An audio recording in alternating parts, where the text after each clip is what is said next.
বন্ধুরা, আপনারা দেখছেন কুকিং হাউস অফ অনিমা। আজকে একটা নিরামিষ পনিরের রেসিপি তোমাদের সাথে শেয়ার করব। টাইটেল ও থাম্বনেল দেখে তো বুঝেই গেছো আমি কি রান্না করব। হ্যাঁ, সম্পূর্ণ পেঁয়াজ রসুন ছাড়া একটা রেসিপি। তাহলে সঙ্গে থাকো বন্ধুরা। তার জন্য দেখো আমি পনিরগুলো এইভাবে কেটে নিয়েছি।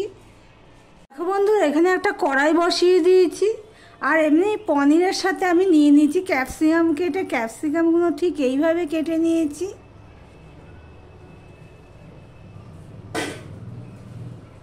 কড়াইটা গরম হয়ে গেছে, এবার দিয়ে দিচ্ছি সর্ষের তেল। এই রান্নাটা আমি সর্ষের তেলেই করব।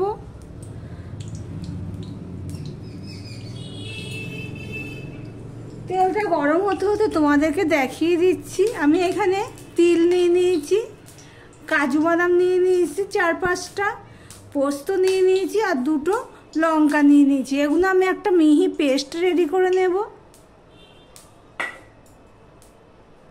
তেলটা গরম হয়ে গেলে আমি দিয়ে দিলাম নুন। তেলটা ভালো গরম হয়ে গেছে। এবারে আমি গ্যাসের ফ্লেমটা একদম লো করে দিয়েছি, কেননা খুব বেশি গরম হয়ে গেছে সেই জন্য। এবারে আমি অল্প করে পনিরগুলো ভেজে নেব। যেহেতু গরম হয়ে গেছে তাই জন্য আমি এইভাবে সাথে সাথে উল্টে দিলাম। পনিরগুলো আমি বেশি কড়া করে ভাজবো না, ঠিক এপিট ওপিট করে হালকা করে আমি ভেজে নিলাম। এবারে আবারও দিয়ে দিচ্ছি।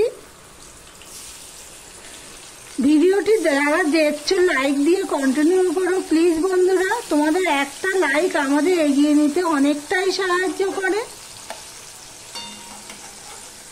সম্পূর্ণ পেঁয়াজ রসুন ছাড়া একটা রেসিপি।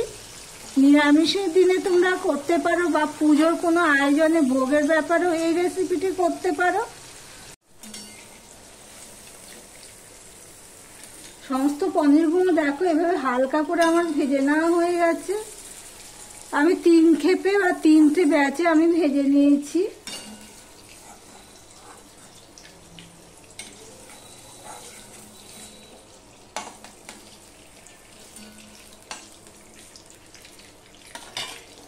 এই দেখো বন্ধুরা, পনিরগুলো সব আমি ঠিক এইভাবে হালকা করেই ভেজে নিয়েছি। এবারে যা তেল আছে ওই তেলের মধ্যে আমি ক্যাপসিকামগুলো হালকা করে ভেজে নেব।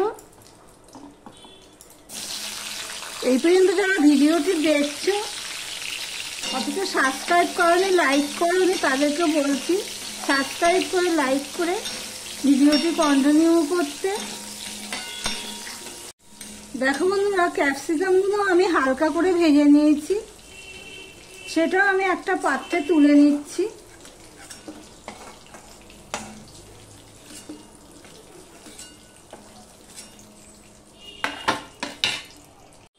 যা তেল আছে এতে আমার তরকারিটা বসানো হয়ে যাবে। তার জন্য একটা শুকনো লঙ্কাকে আমি ভেঙে দিয়ে দিলাম। 2টো তেজপাতা আর 2টো এলাচ আর দারচিনি দিয়ে দিলাম 2 টুকরো।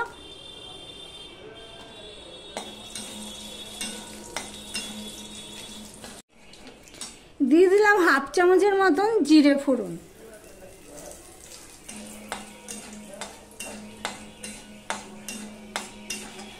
ফোড়নটা হয়ে গেছে, দিয়ে দিলাম নুন।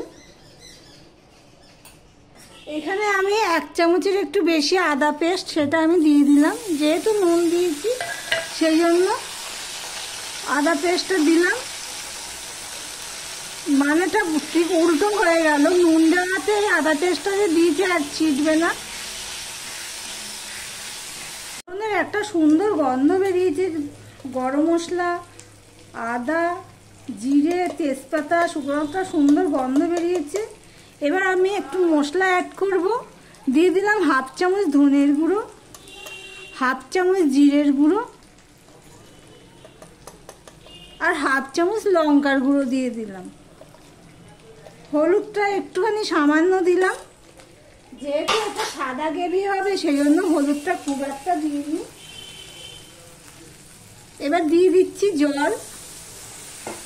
জল দিয়ে আমি মশলাটা ভালো করে কষিয়ে নেব। দেখতে থাকো বন্ধুরা। দেখো মশলাটা কষানো হয়ে গেছে, এবার আমি দিয়ে দিচ্ছি চিনি।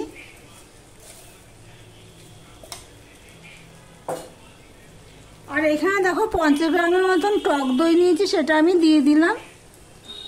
গ্যাসের ফ্লেমটা একদম লো করে দিলাম, দিয়ে টক দইটার সাথে ভালো করে মিশিয়ে আমি রান্না করতে থাকবো। দেখো বন্ধুরা, দই দিয়ে দেওয়ার পরে মশলাটা দেখো কষানো হয়ে গেছে, মশলা দেখেই বুঝতে পারছো। আমি এখানে আরেকটু জল দিয়ে দিচ্ছি।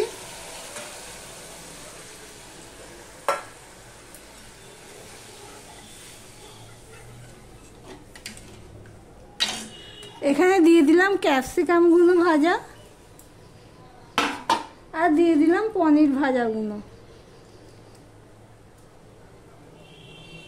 আমি যেইভাবে করছি এইভাবে একবার ট্রাই করে দেখতে পারো, এই দিয়েই পুরো ভাতগুলো নিমেষের মধ্যেই খাওয়া হয়ে যাবে।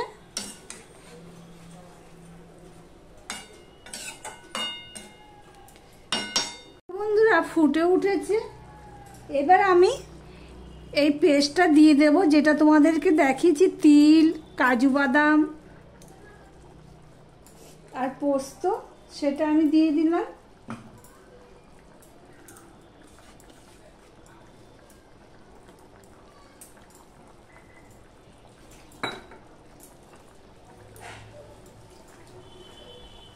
দেখো, এবার মিক্সির বাটিটা ধুয়েও আমি দিয়ে দিচ্ছি।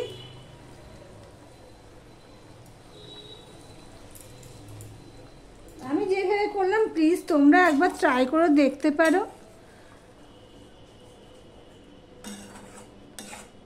নিরামিষ পনির গ্রেভি বা সাদা গ্রেভি যাই বলো না কেন,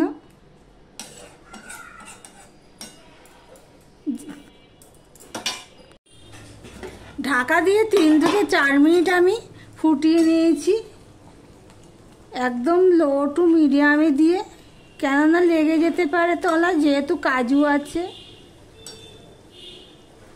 আমি মাঝে একবার এসে এইভাবে নেড়ে দিয়েছি। এইভাবে যদি পনির রান্না করা যায়, এর মধ্যে আরও 2টো জিনিস পড়বে, দেখতে থাকো বন্ধুরা, লাস্টে দেব। বন্ধুরা, এবার আমি সামান্য গরম মশলা দিয়ে দিলাম, যেহেতু গোটা গরম মশলা ফোড়নে দিয়েছি।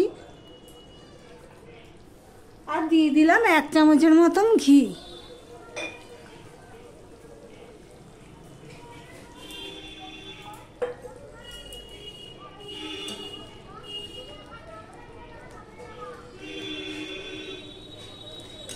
আমি একটুখানি নুনটা টেস্ট করে দেখেছি বন্ধুরা, এতটাই স্বাদ হয়েছে, পুরো ভাতটাই এই দিয়ে খাওয়া হয়ে যাবে। এইভাবে নিরামিষ পনির গ্রেভি তোমরা করতে পারো। এটা ভোগের ক্ষেত্রেও, পুজো পার্বণে ভোগের ক্ষেত্রে এটা চলবে, আবার এমনি নিরামিষের দিনেও এইভাবে রান্না করে নিতে পারো, খুবই ভালো লাগে খেতে। এবার আমি ঢাকা দিয়ে দিলাম, গ্যাসটা অফ করে দিলাম। ভিডিওটি আজকের মতন এখানেই শেষ করলাম।